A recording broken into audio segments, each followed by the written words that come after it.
everybody, welcome back to another Bush School Connections. I hope you've had a great time playing with sticks last week. This week we are going to be playing with my favourite thing. Let me see if you can guess what it is. I've got a bucket of sand, I've got a bucket of dirt, I've got a jug of water with a wooden spoon for mixing, and I have my favourite clay that I've mixed with a little bit of water to make it extra squishy. Can you guess what I might be making here? I wonder. That's right, I'm making mud. We are going to mix all of these things together to make some mud. So you can come a little bit closer and I'll show you how I'm going to do that. So, in my bucket of clay, I'm going to pour this water into here with the clay. Oh, that's really sloppy. I'm going to pour that into there. I'm going to use my shovel and I'm going to mix it all up like that. Oh, that's already looking really nice and muddy, isn't it? Mix, mix, mix. I'm going to mix, mix, mix like that. And I might add a scoopful of my sand, or maybe a couple of scoops. A couple of scoops of my sand here. I'm going to mix, mix, mix. I think that needs a little bit more water. What do you think? I think it does too. Let's add a little bit more water. Okay, squish, squish, squish, and keep squishing. Okay, I'm going to pour a bit more water into here, like this. And now comes the fun part. Instead of using my shovel, I'm going to use my hands to get in there and make some mud. Are you ready? Here I go. Oh, squish. Squish. I'm squishing all of the clay in. Squish, squish, squish. It's good getting dirty. Squish, squish, squish, squish, squish. Ready? Look at my hands. They're so muddy, but it feels all slimy.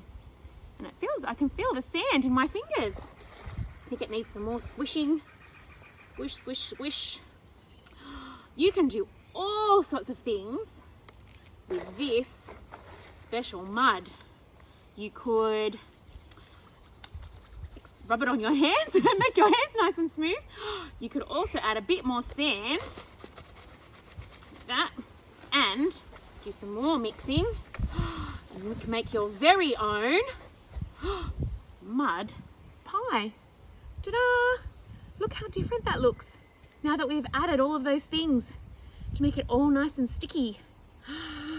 I know Gabrielle has her own mud kitchen that she's made. I'd love to see the type of mud she's cooking up. Let's go. Hi everybody. Wow, Christina had so many great ideas how to explore mud and how to make some nice ooey gooey mud. And I've decided to make my very own mud kitchen here today.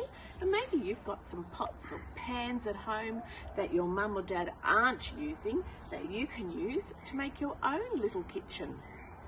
Maybe you could even just use some recycled containers.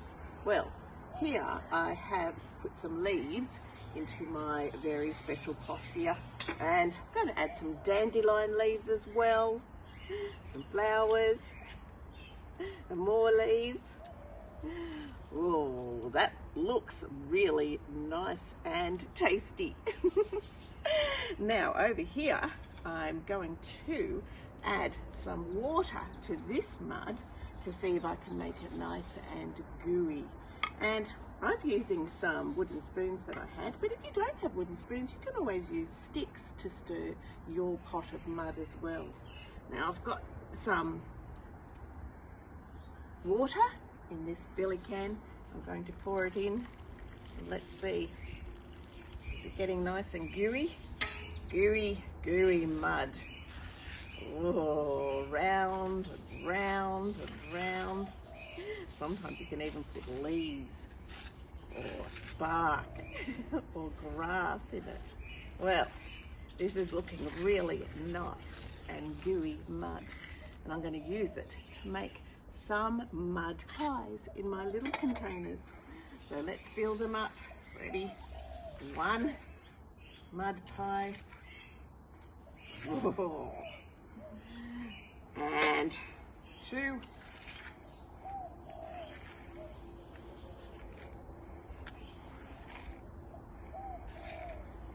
And 3. I think I've put so much water in that this mud is really runny and gooey. Now, here are my 3 mud pies, and I might decorate them with some different things. I might put some leaves on this mud pie that I've collected from my garden. And I think I might put a feather on this mud pie. And I think I might put this rock that I found on that mud pie. Now I have 1, 2, 3 mud pies. I think I know a rhyme about that. 3 mud pies in the mud pie shop.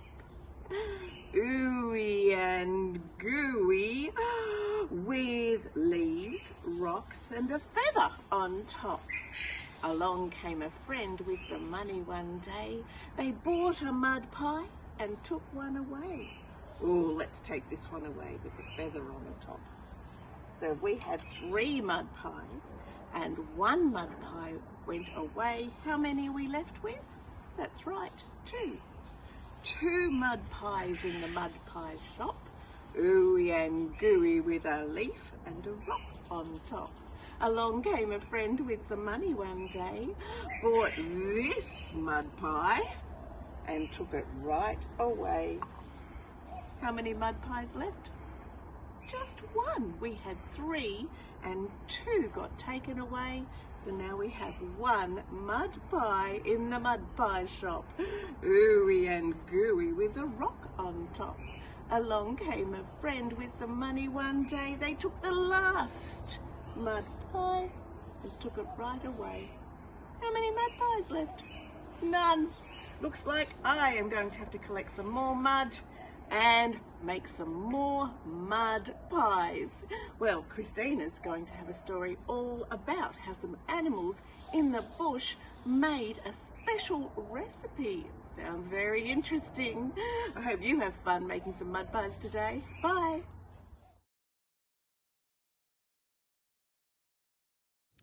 Well, Gabrielle was cooking up some wonderful things in her mud kitchen, and she said we were going to read a story about some animals that made some things with mud. I'm pretty sure you guys may have already heard this story before. It's called Wombat Stew. Wombat Stew. I wonder if they use any mud in this story to make their wombat stew. Wombat Stew is written by Marsha Vaughan and it's illustrated by Pamela Lofts. Let's have a look at Wombat Stew. One day, on the banks of a billabong, a very clever dingo caught a wombat. And he decided to make wombat stew, gooey, brewy, yummy, chewy wombat stew.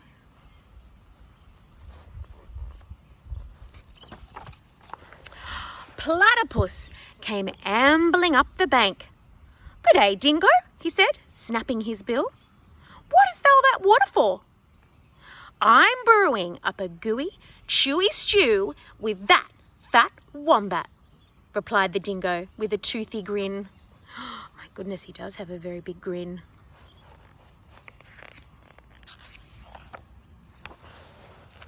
"If you ask me," said Platypus, "the best thing for a gooey stew is mud. Big blobs of billabong mud." "Blobs of mud?" Dingo laughed. "What a great idea. Righty-o, in they go. So Platypus scooped up big blobs of mud with his tail and tipped them into the billy can. There's our mud. Squelch, squelch. Around the bubbling billy, Dingo danced and sang. Wombat stew, gooey, brewy, yummy, chewy, wombat stew. Look at all the mud bubbling out of the billy can. I don't know how that's going to taste. Waltzing out from the shade of the ironbarks came Emu. She arched her graceful neck over the brew. Oh ho, Dingo, she fluttered. What have we got here? Gooey, chewy, wombat stew, boasted Dingo. If only there was a bit more chewy, she sighed. But don't worry, a few feathers will set it right. Feathers? Dingo smiled. That would be chewy. Righty-o, in they go. So into the gooey, chewy brew, Emu dropped her finest feathers. Around and around the bubbling billy, Dingo danced and sang. Wombat stew, crunchy munchy for my lunchy, wombat stew. Oh my goodness, look at the poor wombat. He's starting to look very worried.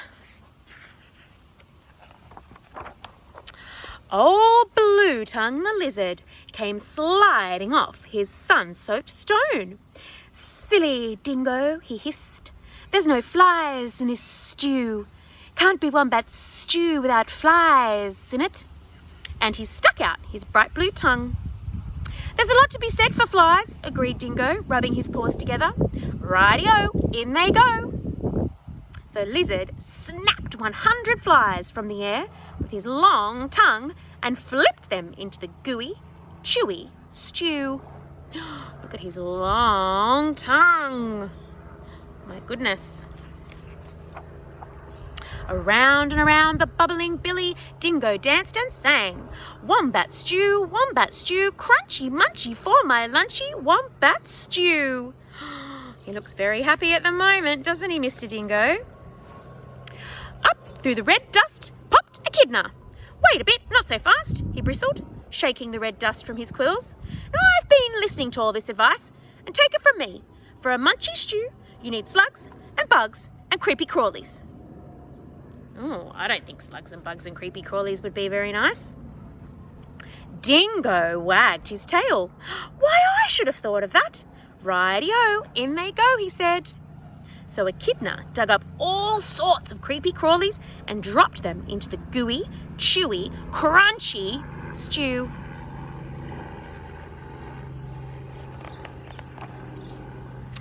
The very clever Dingo stirred and stirred, all the while singing, wombat stew, hot and spicy, oh so nicey, wombat stew. I don't think the wombat likes the sound of that at all. Just then, the sleepy-eyed koala climbed down from the scribbly gum tree. Oh, look here. Oh, he yawned. Any bush cook knows you can't make a spicy stew without gum nuts. Leave it to a koala to think of gum nuts. Dingo laughed and licked his whiskers. Righty-o, in they go. And into the gooey, chewy, crunchy, munchy stew, Koala shook lots and lots of gum nuts.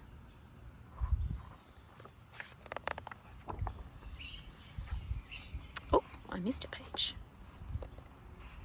Oh, here we go. Oh, there it is. Aha! Cried Dingo. Now my stew is missing only one thing. What's that? Asked the animals. That fat wombat. Wait! Stop! Hang on, Dingo. You can't put that wombat into the stew yet. Why not? You haven't tasted it, they said. Righty-o, I'll taste it. And that very clever Dingo bent over the billy and took a great big slurp of stew. Ah! I'm poisoned, he howled. tricked me. Oh my goodness, it does not look like that stew tasted any good at all. Oh dear, and he dashed away deep into the bush, never again to sing. Wombat stew, gooey, brewy, yummy, chewy, wombat stew. Oh my goodness, the wombat looks very happy now, doesn't she? And that's the end of the story.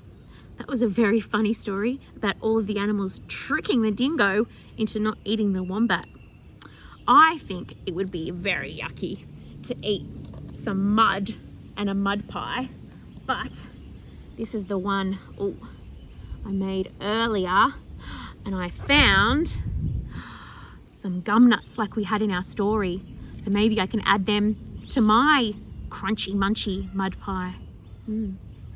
Have a lot of fun making your mud pies, guys. See you next week.